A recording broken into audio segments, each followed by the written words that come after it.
자, 사전기출 캐리하기 문제 중에서 제가 하나 좀 생략하고 왔었던 게 있어서 오늘 좀 추가 강의를 좀 해보려고 합니다. 2021년 9월 문제였고, 이제 점화식을 활용한 문제인데요. 그 주변에 질문들이 가끔 들어와요. 그러니까 이런 류의 문제들 기하적으로 풀 수 있느냐 없느냐. 그러니까 모두 다 일반화시킬 수 없긴 한데 그래도 이제 기하적으로 풀 수 있는 방법들, 뭐 적용되는 문제들이 좀 있어요. 이제 그거를 좀 정리해 보려고 합니다. 자, 우선 2021년 9월 문제고요. 점화식 문제로는 가장 최근 수능스럽다라는 느낌들이 들어요. 수능을 이런 문제를 냈으면 좋았을 텐데. 첫 항이 이제 지금처럼 주어져 있고요. 절대값이 주어져 있고 여기 이제 1보다 작거나 같아 라고 주어져 있고, 그 다음에 이제 다음 항으로 넘어갈 때 점화식이 세 종류로 이제 분할돼 있죠. 그러니까 앞에 항의 값을 기준으로 지금처럼 형성이 돼 있어. 그럼 얘가 이제 기하적으로 가능하다라는 얘기가 어떤 얘기냐면, y는 이렇게 이제 써보면 결국엔 x 값을 기준으로 해서 네가 지금처럼 정리가 된다는 얘기잖아. ex. 그래서 이런 기하적인 성향들이 좀 가능하다. 여기는 마이너스 1보다 크거 나왔고 x가 어떻게 마이너스 2분의 1보다. 그럼 여기는 마이너스 2분의 1보다 크거 나왔고 x가 2분의 1보다 작거 나왔다. 자, 여기는 2분의 1보다 크고요. x가 1보다 작거 나왔다라는 그 가정하에 그래프를 완성할 수 있는 거예요. 그래서 지금 미리 좀 그려보면 이런 거예요. 보세요. 정의역이 마이너스 1과 마이너스 2분의 1 사이일 때는 기울기가 마이너스 2면서 y절편이 마이너스인 그런 직선이 되는 거고, 마이너스 2분의 1과 2분의 1 사이에서는 어떻게 된다고? 지금 보시면 알겠지만 바로 이런 직선이 그려진다는 얘기죠. 이런 직선이 딱 이렇게 그려진다라는 이제 표현을 쓰는 거예요. 그죠? 그런 상태. 이렇게 이제 직선이 그려진다. 라고 이제 보시면 되겠고, 그다음에 당연히 마이너스 2분의 1부터죠. 2분의 1부터 2분의 1부터 1까지는 어떻게 되는 거야? 기울기가 마이너스 이 y절편 2인 직선을 가지게 된다는 얘기죠.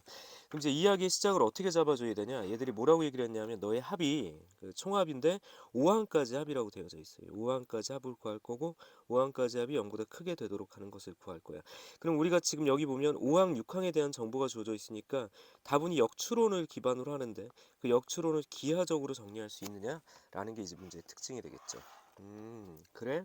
그럼 우선 이야기의 시작은 A의 5항 플러스 A의 6항이 0이다 이렇게 이제 설명이 돼 있어요.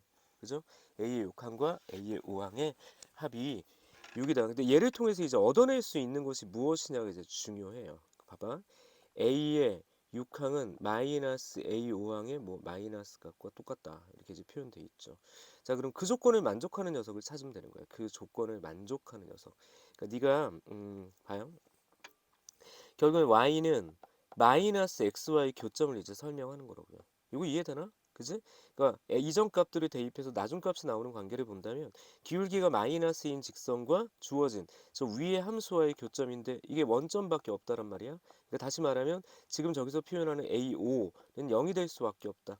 A의 6항도 0이 될 수밖에 없다라는 표현이에요. 여기서부터 이야기의 시작인 거죠. 자, 오른쪽으로 잘 보면 내가 A의 5항을 구했는데 A의 5항 자체가 얼마인 걸 알 수 있다? 0인 걸 알 수 있다라는 얘기가 되는 거야. 자, A의 5항이 0일 때 그럼 그걸 가지고 역추론해서 4항을 찾을 거고, 3항을 2항을 1항을 차례대로 찾을 건데 합이 0 이상이 되는 걸 찾으렴 이라고 얘기를 했어. 그럼 이제 여기서 보라고요? 봐. 너의 값이 0이 되게 되는, 그럼 다시 봐봐. 요게 y좌표가 되는 거꾸로 x좌표를 찾으면 되는 거란 말이지. 이런 방식으로 기하적으로 형성을 하면 자, 문제를 어떻게 풀 수 있을 것이냐, 지금처럼 풀 수 있게 되겠죠. 자, 봐. y좌표가 0이 되게 하는 이렇게 되는 거, 0이 되게 하는 그런 너의 x좌표를 찾을 건데 그게 마이너스 1과 0과 1이 있기 때문에 네가 0이 되는 상황에서의 값은 근본적으로 몇 개? 마이너스 1, 0, 1이 되는 거라고요. 자, 그럼 내가 너 y좌표가 마이너스 1이 되는 상황을 다시 보면 자, 이거죠. 이제 또 색깔을 좀 바꿔볼까요? 마이너스 1과의 교점 이렇게 찾아내면 되는 거예요. 근데 마이너스 1과의 교점은 어디밖에 없어? 마이너스 2분의 1밖에 없다라는 얘기예요. 마이너스 2분의 1. 그러니까 이 경우로 하면 너는 마이너스 2분의 1로 가겠죠. 근데 계속적으로 그럼 마이너스 2분의 1이라고 한다면 내가 또 뭘 그릴 거야? 이런 선을 그리겠죠. 그치? 이런 마이너스 2. 이런 방식으로 계속 문제를 접근해 나가겠다라는 얘기가 되는 거죠. 자, 그래? 그런데 이렇게 되면 너의 값들이 점점 이제 마이너스 4분의 1과 마이너스 4분의 1, 마이너스 4분의 3 이렇게 되겠지만 이쪽 값들은 계속 음수가 나오죠. 그죠? 음수가 나오니까 이 경우는 탈락이라고. 그러니까 너의 조건 때문에 마이너스 1인 경우 생각할 필요가 없다. 그러니까 0하고 1인 사이를 봐주면 되겠죠. 근데 아까 보듯이 0이 주어지게 되면 계속 뭐가 나와요? 0하고 마이너스 1하고 이 1이 나오는데 1이 나오는데 지금 보시다시피 이게 마이너스 1은 의미가 없단 말이지. 맞아? 그러면 계속 0, 0은 또 뭐해? 0하고 1이 나올 거다. 이렇게 0은 또 0하고 1이 나올 거다. 근데 0은 의미가 없죠. 근데 얘는 지금 답이 될 수 있잖아. 다시 말하면 첫 항이 1로서 의미가 있을 것이다. 이렇게 보시면 될 것 같아요. 그러면 여기서 이제 가지친 상황을 보면요. 이제 요거야. 너 2라는 항이 1이 되는 상황도 있어. 그럼 너의 값이 1이 되는 위치를 보자고. 얘가 1이 되는 위치는 지금 딱 보면 얼마예요? 2분의 1이죠. 2분의 1. 그러니까 너도 답이 될 수 있겠지. 이렇게 수영도를 그리면서 가는 거죠. 그럼 같은 방식으로 가는 거야. 같은 방식으로 이제 뭐라고 봐줄 거야. 그래, 사망이 1이 되는 경우를 볼 거야.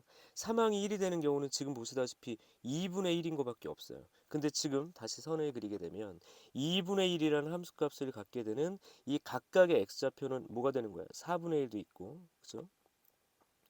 여기 4분의 3도 있는데 결국엔 4분의 1이던 4분의 3이던 이게 가지가 두 개가 이렇게 쳐지겠죠.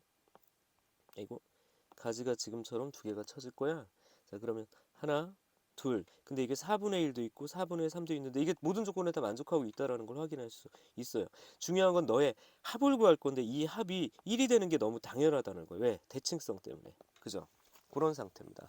자, 그러면 밑으로 조금 더 가서 여기를 좀 지우고 조금 더 가지를 넓게 펼쳐보면 이게 너로 가는 거 이제 말이 안 됐고 그다음 어디 1로 가는 걸 좀 생각을 해보자는 얘기죠. 근데 너의 값이 1이 되는 게 얼마?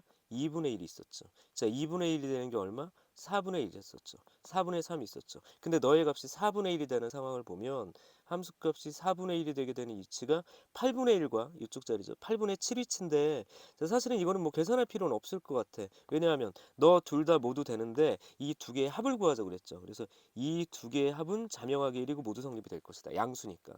4분의 3인 경우도 보자고요. 4분의 3인 경우도 역시 선을 그릴까요?